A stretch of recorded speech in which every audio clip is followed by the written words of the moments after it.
পাকিস্তানের কারাগার থেকে মুক্ত হয়ে ৭২-এর ১০ই জানুয়ারি বঙ্গবন্ধু দেশে ফিরলেন।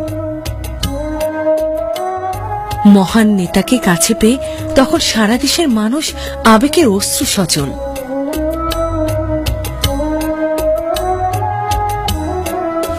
আমার বাংলাদেশ আজ স্বাধীন হয়েছে, আমার জীবনের স্বাদ আজ পূর্ণ হয়েছে, আমার বাংলার মানুষ আজ মুক্ত হয়েছে। শুরু হলো দেশ গড়ার কাজ।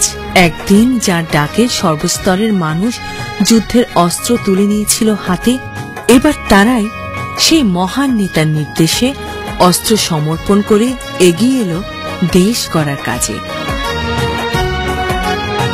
বর্ষিয়ান রাজনৈতিক নেতারাও এলেন বঙ্গবন্ধুর পাশে। শুরু হলো যুদ্ধ বিধ্বস্ত সড়ক, সেতু ও রেলপথ পুনর্নির্মাণের কাজ।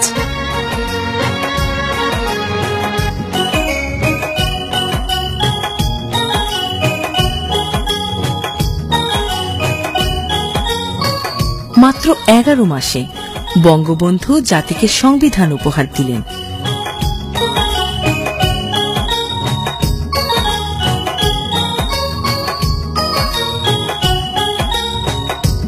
গড়ে তুললেন যুগোপযোগী সেনা, নৌ ও বিমান বাহিনী।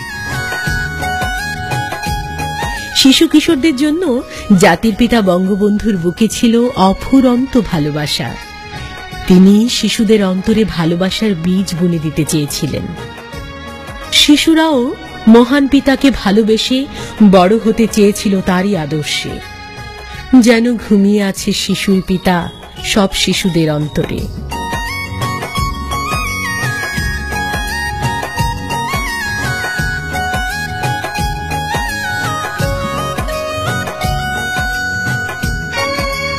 জাতিসংঘে প্রথমবারের মতো বাংলায় ভাষণ দিয়ে বঙ্গবন্ধু প্রমাণ করেছিলেন বাঙালি পৃথিবীর অন্যতম শ্রেষ্ঠ স্বাধীন জাতি।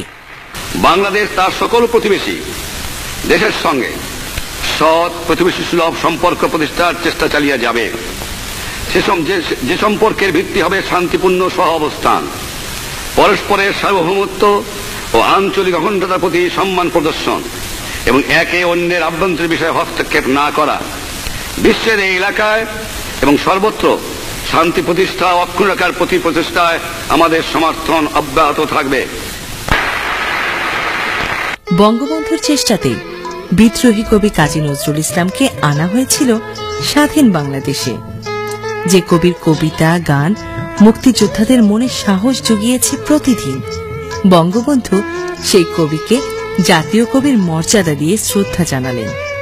যেন মুখোমুখি হলেন বাঙালির সংগ্রামী চেতনার দুই শ্রেষ্ঠ মানুষ। সবার সাথে বন্ধুত্ব, পররাষ্ট্র নীতির এই আদর্শে প্রতিবেশী ভারতের সাথে সম্পাদিত হল ঐতিহাসিক মৈত্রী চুক্তি। বাংলাদেশের স্বাধীনতা যুদ্ধে তৎকালীন সোভিয়েত ইউনিয়নের অসামান্য সহযোগিতার জন্য বঙ্গবন্ধু সোভিয়েত নেতা ব্রেজনেভকে জানালেন গভীর কৃতজ্ঞতা। বিশ্ব শোষক আর শোষিত এই দুই শ্রেণীতে বিভক্ত, আমি শোষিতের পক্ষে। আলজেরিয়ায় জোট নিরপেক্ষ শীর্ষ সম্মেলনে বঙ্গবন্ধু